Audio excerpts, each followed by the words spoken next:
Hey, it's your boy, Taraki nga po pala, nagbabalik. So guys, papakita ko lang ulit po mga ginagawa ko po. Okay. Yung ginagawa ko po ngayon ay snap on sa i-assemble ko pong backpack. Ginagamit ko ulit ng mga firefighter, yan po. Bali, sobrang dali na naman po ng aking ginagawa. Parang may naamoy ako hindi maganda. Nilalagay ko lang po yung ring sa parang keychain na rin yun. Kasi nilalagay yan sa backpack. Ayan. Tulad nga po ng sinabi ko, sobrang dali lang po ng ginagawa ko. Kita nyo naman, nakaupo lang tayo dyan, pa-relax. Oh my God! Bless at grateful sa opportunity na binibigay po sa atin ng Panginoon, kasi nga po saan ka makakita ng ganyang trabaho, bibihira lang. Sobrang dali lang ng ginagawa mo. Problema mo na lang siguro yung mga ngalay ka o kaya yung aantukin ka, kung paano mo tatapusin yung oras. Ang galing! Ang galing! Ganyan naman po, makain-kain lang po tayo, kaya tayo nananap ba eh. Ganyan po, kaya sobrang blessed lang na may magkaroon ng ganitong trabaho.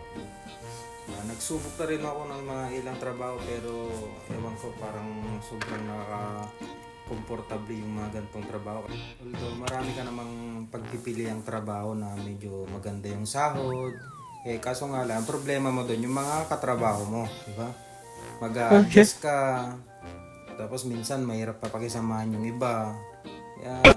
Nangatwirang ka pa! Stay ka na lang yung ganitong trabaho. Walang kampante ka sa araw-araw, wala ka nang iisiping problema, ganyan. Basta nagtatrabaho ka lang ba ng tama, yung ginagawa mo lang ng maayos yung mga task mo, yung mga bibigay sa'yo ng boss mo. Ayan, tinanong ko nga yung boss ko kung anong gagawin ko. Sabi niya, mag-prepare ka na lang ng stamp mo. Sabi niya, di ganun lang.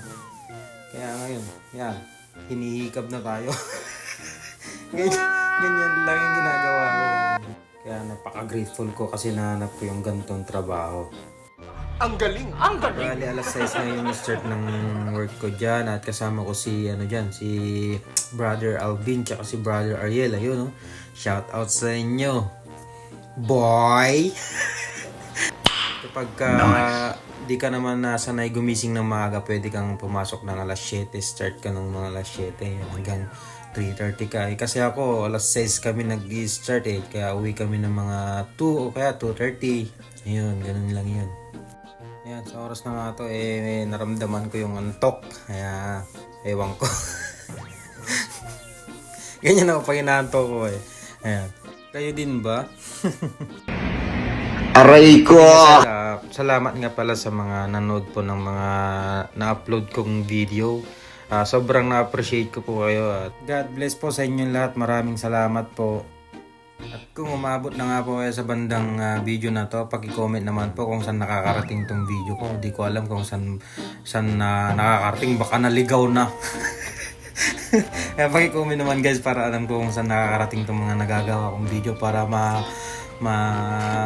motivate pa akong gumawa ng iba't ibang video.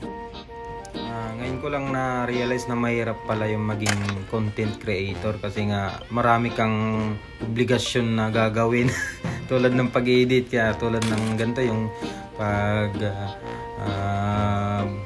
voice cover, mahirap din pala. Ayan, paulit-ulit mo siyang gagawin hanggang sa makontento ka sa voice over na ginagawa mo.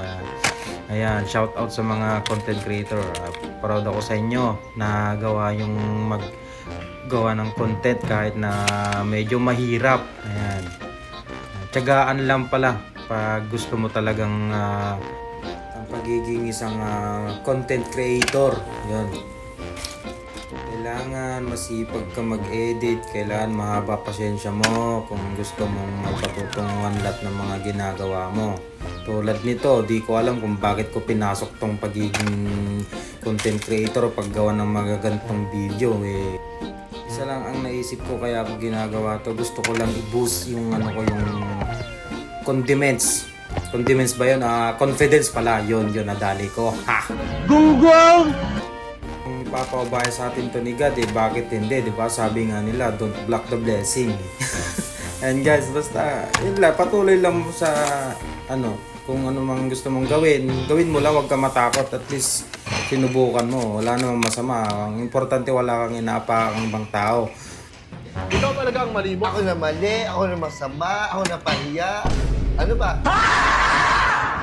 Guys, dito ko na nga po tatapusin tong video na to. Susubukan ko pong i-edit yung part 2 nito. Ayun, lagi nyo lang po tatandaan. Be happy, be blessed, and be grateful every day. Because we are nothing without Him. Peace out!